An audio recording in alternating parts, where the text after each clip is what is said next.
А ние сме назад во студио 1 и одиме со следната тема, она што го погледнавте пред вестите, прилогот со извештајот за народниот правобранител, кој што повторно апелира на страшните услови во казнено-поправните установи. И ова не е нешто што е ново, бидејќи речиси во секој извештај на народниот правобранител овие состојби се констатирани.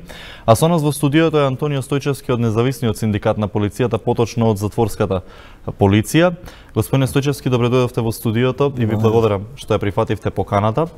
Првото прашање кое што би може би само се наметнува е дали вие се согласувате со наодите изнесени во извештајот на народниот правобранител околу страшните услови во затворите, или пак може би се и полоши од она што беа представени и што постојано се представуваат? Па во најблаго речено, тоа е тоа што е изнесено во извештајот. Условите се такви како што се пишани.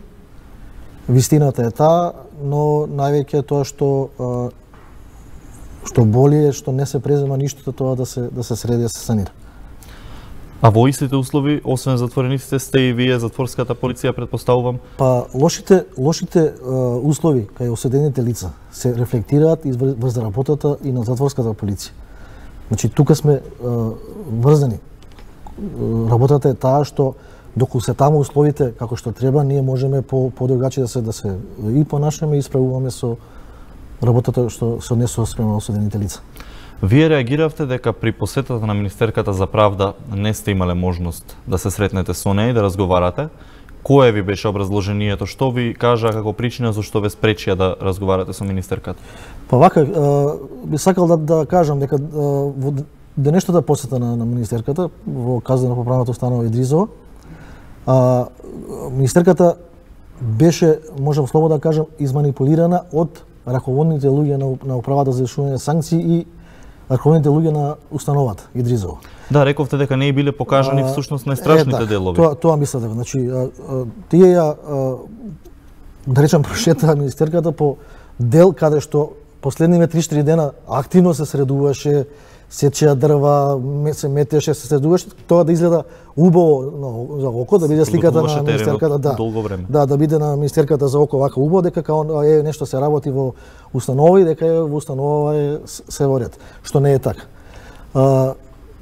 Колегата мој, подпредседател на синдикатот, колегата Хајдари Джелер, денеска се обидуваше да стапи во контакт со Министерката за да и пренесе што е вистината и реалната слика за вако, но меѓутоа во тој момент за жал се измислуваат некои задачи што веднаш мора да се реагира. Какви на тоа. Задачи, несвојствени задачи? Па работни задачи, како ете сега веднаш во моментот имаме некоја задача хитна, мораме да завршиме, па затоа и не можеме да се видиме со Министерката, што требаше по нас да присуствуваме на оваа посета, како би можели да поразговараме и да кажеме, меѓутоа не бевме удостоени.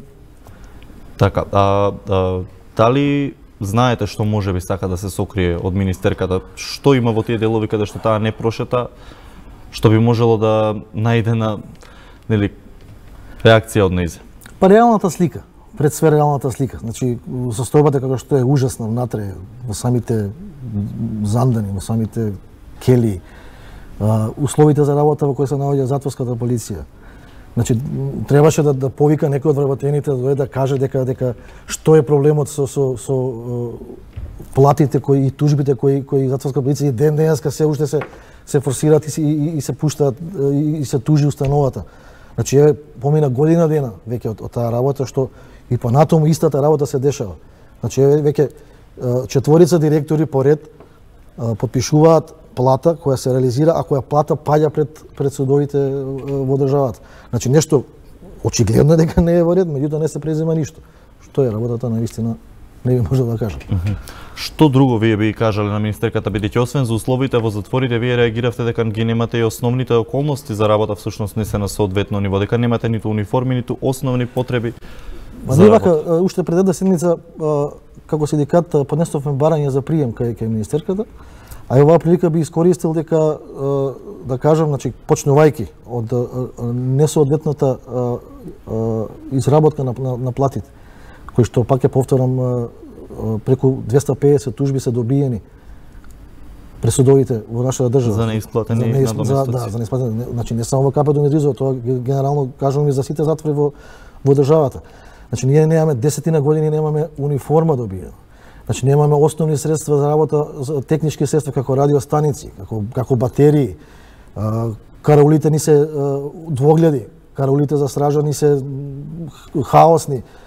Колегите што работат натре во зградата и во затворениот дел мачат да се справат со луѓето натре, бидејќи прво сме и многу малобројни. Значи подхитно треба нови вработувања, подхитно треба. Значи не може еден колега од затворската полиција да се справува со 200 или 250 луѓе во затоа беше оно што реагиравте дека еден човек всушност е на 200 затвореници. Да. И с тоа сакав следно да ве прашам дали со амнестијата се постигна целта да се растеретат затворите од онака преполните капацитети кои што ги надминуваа па дури и двојно бројките, и дали зошто всушност не сакаат или зошто е недостатокот од полицајци во затворската полиција? Што е резултат? На што е резултат тоа? Делумно има малце подобрување со амнестијава што се. Меѓутоа тоа брзо се надокнадува, значи тоа што е испуштено со амнестијата дневно денеска доаѓаат да речеме по 4-5 нови лица што тоа на брзина ќе се надополни, да речем таа разлика. А што е тоа, валја најдобро треба да знае финансии, зашто не се вработуваат нови лица кои се стварно неопходни. Значи, пак повторам, ако е во европски рамки на две осудени лица 101 униформа, кај нас 101 униформа на 200 до 250. Управата е запознаена со овој проблем. Зошто не реагира? Имате ли вие некаков одговор од таму? Па секогаш политички на некој начин да кажам, со тоа чекаме финансии да одобри пари за вработување, чекаме ова, чекаме она, што нема ништо прецизно, значи година дена истата работа се провлекува, се држи работава на мускули, колегите се растрнати, значи буквално на сите страни, така да гледате ли вие некакво оправдување во обидот да се сокрие вистинската слика од министерката, ако всушност таа е надлежната за да може да ги воочи и да ги среди тие работи? Зошто би ги криела управата? Зошто не би сакала вистината да ја покаже за да може да си ги среди работите во својот двор? Па еве јас моето размислување како нормален човек е дека ако некој сакал да среди некоја работа, година дена јас мислам дека е период кој што може да барем нешто да почнало да се средува. Значи за година дена не е ништо, ама ни милиметар нешто мрднато од тоа што ние мислевме претходната власт која замина, дека икавме не може да дојде нешто полоше, фала Богу, нешто ќе мрдне во држава. Всушност е во истата точка. Да. Значи истото немаме ништо, никако подобрување. Вие имавте средба со претходниот заменик министер за правда кога протестиравте пред околу 1 месец и кога доставивте барања и дадовте 30 дена рок, кој што истекува задутре на 30 јуни, доколку не се лажам. Имате ли одговор од таму и што понатаму? Само да ви исправам, заменикот министер тогаш не прими. Директорот на управата за санкции, да, господинот Јовица не прими. Од тоа што е договорено немаме ништо да сега. Никаков одговор. Се работеше за еден предлог закон за извршување на санкции, кој што требаше до сега више да помине, да се реализира. Нема ништо, не знаеме, не сме ни известени до каде е со таа работа, на последниот состанок кој имаме пред месец и нешто како беше завршно, готово, сега треба да иде вамо тамо, значи нити знаеме, спекулации се шират, е во собрание, па не е во собрание, па така да во чија корист иде цела оваа работа, наистина. А баравте и колективен договор. Тоа е еден од вашите најголеми проблеми, претпоставувам. Па нормално со колективниот договор се уредува све она што би се пропуштало со законот и со. И бидејќи веќе добивте неколку тужби за неисплатени надоместоци, сега го спомнувате истиот проблем повторно дека се провлекува. Дали ова значи дека на повидок се нови тужби кон министерствата и надлежните институции? Па секако како што кажа, значи еден тунус на тужби помина, веќе почна да се исплаќа втор тунус на тужби. А не се презема ништо.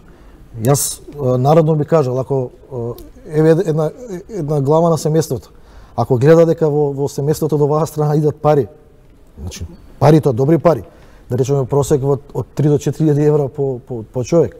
Значи ќе гледа нешто да преземе, нешто тоа да затвори народно речено таа дупка. Меѓутоа година дена ништо не се преземе и понатаму се форсира со истото темпо. Така, министерката за правда, Рената Десковска, на оваа функција стапи неодамна, нели?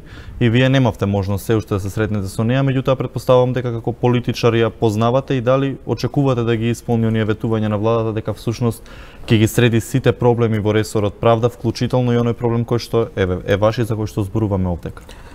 Ние секогаш како синдикат мора да работиме на подобрување на работничките права на работникот.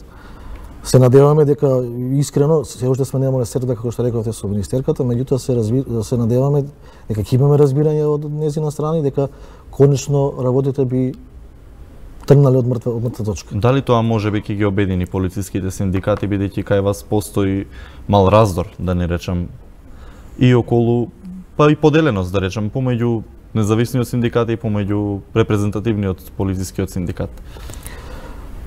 Па јас сум за тоа, значи сите генерално се бориме негде за истите работи, правата на. Би било добро да се тоа све соедини, меѓутоа до сега некои луѓе што беа на врвот на тие некои синдикати го користеа синдикатот како за лични некои интереси, така да не беше возможно, меѓутоа нешто се иде во таа насока, така да мислам дека ќе биде подобро за работникот во Македонија понатаму. Така да се надеваме дека ќе успеете можеби да ги надминете разликите и дека ќе си ги извојувате вашите права. Се надеваме. Ви благодарам во оваа прилика за вашето гостување во Студио 1 и како еден потсетник за ова ваше гостување ви подаруваме еден политички трилер од нашата Санта Аргирова.